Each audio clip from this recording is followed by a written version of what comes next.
नमस्कार दोस्तों, स्वागत है आप सभी का आपके अपने चैनल द रिटेल इन्वेस्टर में। गाइज, एचयूएल यानी हिंदुस्तान यूनिलीवर के क्वार्टर 2 के नंबर्स आ चुके हैं। देखिए, जिस हिसाब से जो स्टॉक है वो ना ऊपर गया है और एक जगह आप कह सकते हैं समय व्यतीत कर रहा है, और एनालिस्टों का ये मानना है कि शायद नंबर्स बहुत ज़्यादा प्रोत्साहित नहीं रहेंगे, मार्जिन में कमी देखने को मिलेगी। जो लोकल प्लेयर्स हैं उन्होंने वापसी जो की है, और मैंने अपने कमेंट्री में भी यही कहा है, तो देखना ये होगा इस बार नंबर किस प्रकार के आते हैं दोस्तों। तो सीधा लेके चलता हूँ क्योंकि मैंने भी नहीं देखा है, साथ में देखते हैं नंबर्स को दोस्तों। तो देखिए, स्टैंड अलोन के नंबर्स हैं, ठीक है, स्टैंड अलोन नंबर्स चर्चा करेंगे। और ये थोड़ा सा ध्यान दीजिएगा, ये थोड़ा सा ट्रिकी इनका जो जो पैटर्न रहता है स्टॉक कह सकते हैं आप रिजल्ट का, वो अलग रहता है। करोड़ में नंबर है जैसा कि आपको दिख रहा होगा, ठीक है। ये तो ईयर्स के नंबर रहते हैं, इधर तरफ आपके ईयर्स के नंबर है। देखिए, ये 7 मंथ जो एंड हुआ है, 6 मंथ एंड हुआ है उसके हैं, और ये ईयर के हैं। बट हमको यहाँ देखना है भाई साहब कि हमारा इस बार और पिछले साल क्वार्टर के नंबर किस प्रकार के रहे।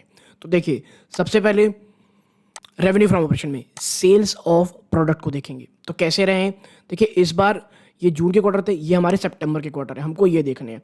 तो देखिए, इस बार नंबर क्या है, 15,027 करोड़ रुपीस दोस्तों, ठीक है।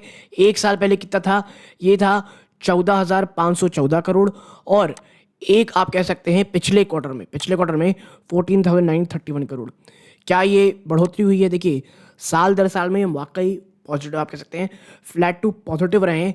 लेकिन अभी भी वो जो आप कह सकते हैं ना, जो एक सूखा चल रहा है क्वार्टरली नंबर्स में, इस बार आप देखें तो कहीं भी एकदम बूम तरह के आपको नंबर नहीं दिख रहे होंगे। ये फ्लैट टू हल्का सा पॉजिटिव, मात्र साल भर में 500 करोड़ के आसपास का सिर्फ बढ़ोतरी हुई, वो भी शायद 500 करोड़ रुपए से भी कम की बात यहाँ हो रही है, ठीक है। और आप देखें, अदर ऑपरेटिंग रेवेन्यू देखेंगे 249 करोड़, जो आप कह सकते हैं पिछले साल में 237 थे, और एक क्वार्टर पहले 217 थे। आप अदर इनकम को 283 जो इस क्वार्टर में आए हैं, एक साल पहले 115 थे मात्र, और आप कह सकते हैं पिछले क्वार्टर में 185 करोड़ थे। तो जब आप इन सब को जोड़ेंगे तो टोटल इनकम जो इनका निकल के आएगा वो है 15,559 करोड़। और एक क्वार्टर पहले दोस्तों कितना था ये, आप कह सकते, एक साल पहले माफ कीजिएगा, 14,866 करोड़ रुपीस।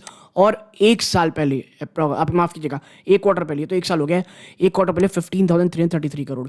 तो आप देखेंगे ओवरऑल जो यहाँ बढ़ोतरी हुई है दोस्तों, ये कोई बहुत ज़्यादा नहीं हो गई है। क्वार्टर तो 200 करोड़, मात्र 200-250 करोड़ की बढ़ोतरी है। ईयर ऑन ईयर भी कोई बहुत ज़्यादा बढ़ोतरी नहीं हुई है। और जो ये जो आपको थोड़ा जंप दिख रहा है ना, वो ये अदर इनकम में जो पिछले साल 115 करोड़ थी, वो इस बार बढ़ के 283 करोड़ हो गई है। उस कारण आपको इतना गैप दिख रहा है, वरना मात्र जो प्योरली जो प्रोडक्ट यानी जो प्रोडक्ट को सेल करके प्योरली धंधे से जो रेवेन्यू आई है वो कम है। अब चर्चा करते हैं, क्या जो एक्सपेंसेस है, खर्चे हैं, वो ठीक रहे हैं, उसने कुछ मदद की है नंबर्स को मजबूत या खराब किए नंबर्स को। देखिए, एक्सपेंसेस में कॉस्ट ऑफ मटेरियल इस बार 4,412 करोड़ आया है, ठीक है। कितना आया है? 4,412 करोड़, जो एक साल पहले दोस्तों 5,197 करोड़ था। बड़ी राहत है ये, कॉस्ट ऑफ मटेरियल में एक बड़ी राहत है। लेकिन याद रखिएगा, एक क्वार्टर पहले ये 4,471 थे, almost flat, almost same.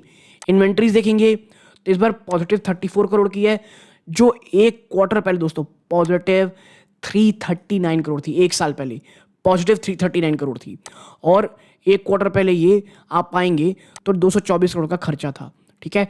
Employ benefit expense देखेंगे 708 करोड़ इस बार आया है, एक साल पहले ये 709 करोड़ था, और एक क्वार्टर पहले 651 करोड़ थी, ठीक है।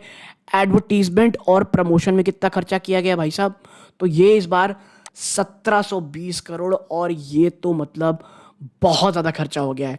एडवर्टीजमेंट और प्रमोशन में 1720 करोड़, एक साल पहले तो ये 1000 करोड़ के हल्का सा ऊपर थी दोस्तों, और एक क्वार्टर पहले 1481 करोड़। आप इन सबको जोड़ लें, टोटल एक्सपेंस जो निकल के आएगा ना दोस्तों इस बार 11,923 करोड़, जो एक साल पहले 11,647 करोड़ थी, और एक क्वार्टर पहले 11,931 करोड़ थी। तो ओवरऑल प्रॉफिट बिफोर टैक्स अगर मैं आपको बताऊं, टैक्स के पहले अगर आप देखेंगे तो इस बार 3,631 करोड़ रुपीस का प्रॉफिट हुआ है, जो एक साल पहले 3,191 करोड़ था, और एक साल पहले ये माफ कीजिए एक क्वार्टर पहले ये 3,361 करोड़ था। यानी क्वार्टर ऑन क्वार्टर बढ़ोतरी है, ईयर ऑन ईयर बढ़ोतरी है। लेकिन जैसा कि मैंने पहले कहा था, कोई आप कह सकते हैं ना एक बहुत ज़्यादा पॉजिटिव नंबर्स हो ऐसे नहीं दिखते। ग्रोथ बहुत ज़्यादा गायब है दोस्तों। जो एक कहना चाहिए ना, जो एक बड़ी ग्रोथ आनी थी वो गायब दिख रही है। और अब जब total comprehensive income for the period में आप जाएंगे तो आप पाएंगे इस बार 2722 करोड़ है, जो एक साल पहले 2563 करोड़ थी और एक क्वार्टर पहले 2484 करोड़ थी। क्वार्टर ऑन क्वार्टर में देखेंगे जंप है, ईयर ऑन ईयर में जंप है। इतना ही नहीं, ईपीएस देखें 10.5 रुपये की थी एक क्वार्टर पहले, वो जंप होकर 11.5 के हल्का ऊपर आई है। एक साल पहले 11.13 थी, वहाँ से जंप होकर मात्र 11.56, यानी ईयर ऑन ईयर आपको कहीं पर भी बहुत बड़ी ग्रोथ नहीं दिखेगी। ठीक है, कहीं पर भी आपको बहुत बड़ी ग्रोथ नहीं दिखेगी। अब थोड़ा नीचे चलते हैं, क्या सेगमेंट वाइज दिखा रहे हैं, सेगमेंट वाइज देखते हैं कहाँ पर अच्छी चीज़ हुई है, कहाँ पर मार्जिन में दबाव दिख रहा होगा। देखिए सबसे पहले होम केयर में तो देखिए इस बार 312 करोड़ है, जो एक साल पहले 5143 करोड़ थी। ऑलमोस्ट फ्लैट है नंबर, दो तो होम केयर से ऑलमोस्ट फ्लैट नंबर्स हैं। एक क्वार्टर पहले 5425 करोड़ है, यहाँ पे कमी आई है। ब्यूटी पर्सनल केयर देखेंगे 5809 करोड़ है, जो एक साल पहले 5561 करोड़ थी और एक क्वार्टर पहले 5601 करोड़ थी। तो यहाँ से कुछ हद तक फ्लैट टू पॉजिटिव नंबर्स आए। फूड्स एंड रिफ्रेशमेंट्स देखेंगे 3851 है, जो एक साल पहले 3755 थे, थोड़ी बहुत पॉजिटिविटी, और एक क्वार्टर पहले आप देखेंगे 3797 था। ठीक है, जब हम सबको जोड़ेंगे ना दोस्तों, अदर को जोड़ करके, तो आपको ये देखने को मिलेंगे। अब देखते हैं कि रिजल्ट कैसे हैं। देखिए होम केयर में आप देखें, 1 मिनट मैं से थोड़ा मिटा दूं ताकि आपको साफ साफ चर्चा हो पाए। देखिए अगर आप सेगमेंट रिजल्ट में होम केयर को देखेंगे तो इस बार आप माफ कीजिए, इस बार जो आया है ये आया है 995 करोड़। ठीक है, जो पिछले साल 889 करोड़ थे। ठीक है, यानी कि आप देखें तो इस बार ना थोड़ा सा मार्जिन शायद होम केयर में ज़्यादा मिलता हुआ दिखाई देगा। ठीक है, क्योंकि अप्रॉक्सीमेटली उतना धंधा था, लेकिन बिजनेस यहाँ से ज़्यादा मिला है। ब्यूटी पर्सनल केयर में आप देखेंगे तो उतना ज़्यादा कोई जंप नहीं है। हाँ, होम केयर से शायद मार्जिन बढ़ते दिखाई दिए होंगे। ठीक है, बट मैं फिर कहूँगा वो जो एक ग्रोथ रहती है ना, जो एक मजबूत आप कह सकते हैं जंप होता है, वो गायब है। क्या कंपनी ने कुछ डिविडेंड दिया है? जी हाँ, कंपनी ने अपने निवेशकों को डिविडेंड दिया है। कंपनी ने इंटरिम डिविडेंड पेश किया है 18 रुपये प्रति इक्विटी शेयर का 31 मार्च को दोस्तों। ठीक है, और देखिए 5 अक्टूबर ये रिकॉर्ड डेट है, यानी 5 अक्टूबर के पास तक अगर आपके पास एक्चुअल था तो भाई साहब आपको मिल जाएगा डिविडेंड। और आप कह सकते हैं हैज़ बीन फिक्स्ड माफ़ कीजिएगा, entitlement of the shareholder for the interim dividend as initiated video और लेटर डेटेड 5 अक्टूबर, माफ़ कीजिएगा 5 अक्टूबर को लेटर जो रिलीज़ हुआ था ये है कि जो फिक्स डेट है वो 2 नवंबर, यानी 2 नवंबर तक। मुझे वही लग रहा था भाई डिविडेंड तुम अभी रिलीज करो, पिछला डेट कैसे कर सकते हो लॉक। 2 नवंबर तक याद रखिएगा, अगर आपके पास एक्चुअल है, आपके डीमैट अकाउंट में है या आपने बीच में भी खरीद लिया, तो आपको डिविडेंड बिल्कुल 18 रुपये मिलेगा। और पेमेंट कब तक हो जाएगी, ध्यान रखिएगा 16 नवंबर तक आपको पेमेंट भी हो जाएगी, यानी फटाक से आप आएंगे और आपको डिविडेंड भी मिल जाएगी। तो देखिए कल स्टॉक किस तरह जाएगा, भागेगा गिरेगा। देखिए ऑलरेडी काफ़ी हद तक गिरा हुआ है स्टॉक, तो ये चांसेस हो सकते हैं शायद उतना ज़्यादा ना गिरे, लेकिन ओवरऑल देखेंगे तो स्लो डाउन तो है यार। तो कोई परफेक्टली नहीं कह सकता बाजार किस तरह करवट बदलेगा। और जो लगातार एक निराशा का माहौल चल रहा है क्वार्टरली रिजल्ट्स में इस बार, वो साफ साफ हर जगह देखने को मिल रहा है, और जिस कारण आपको बड़ी गिरावटें अभी बाजार में भी देखने को मिल रही है।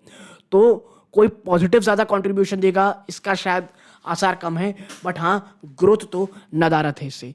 और देखिए इससे ना मैनेजमेंट की एक बात तो साफ होती है, जो मैनेजमेंट ने थोड़े समय पहले भी कहा था, कि जो लोकल प्लेयर थे या जो आप कह सकते हैं कंपैरेटिवली जो स्मॉल प्लेयर थे, जो कोविड के समय जो एक मार्जिन आप कह सकते हैं, जो कॉस्ट ऑफ मटेरियल में जो एक बहुत बड़ा एक कह सकते जंप आया था, ट्रांसपोर्टेशन कॉस्ट में बड़ी बढ़ोतरी हुई थी, उसके कारण जो थोड़ा फेड होते दिखाई दे रहे थे वो वापस से मार्केट में आ रहे हैं। और सबसे बड़ी चीज़, कंपनी जो कह रही थी अब हमारा जो मकसद है वॉल्यूम की तरफ जाना, कंपनी जिस तरह से एडवर्टीजमेंट में एक ह्यूमंगस अमाउंट आप कह सकते हैं इन्वेस्ट की है, ये दर्शा रहा है कि कंपटीशन है और कंपनी वॉल्यूम्स बिल्कुल भी छोड़ना नहीं चाहती, जिसके कारण लगातार जो एक्सपेंसेस जो खर्चे हैं वो बढ़ते हुए कंपनी के दिखाई दे रहे हैं। ठीक है, तो ओवरऑल नंबर मैं फिर कहूँगा, ग्रोथ गायब है। ऑलरेडी स्टॉक काफ़ी हद तक ऊपरी तरफ पिटा हुआ है। यहाँ से कोई ह्यूज गिरावट होगी तो उसके चांसेस थोड़े से कम है। 2500, 2350, 2500, ₹150 का जो रेंज है, मुझे नहीं लगता ये स्टॉक तोड़ेगा, क्योंकि अगर तोड़ेगा तो फिर तो भाई साहब एक बड़ी गिरावट के लिए, और जो बहुत ज़्यादा सीवियर हो सकती है ऑन द क्लोजिंग बेसिस, उसके लिए तैयार रहिएगा। बट ग्रोथ वाकई में गायब है। तो आप यहाँ तक जुड़े रहे, अपना कीमती समय दिया, इस बात का बहुत बहुत धन्यवाद दोस्तों। ये सूर्यकांत है। जय हिंद।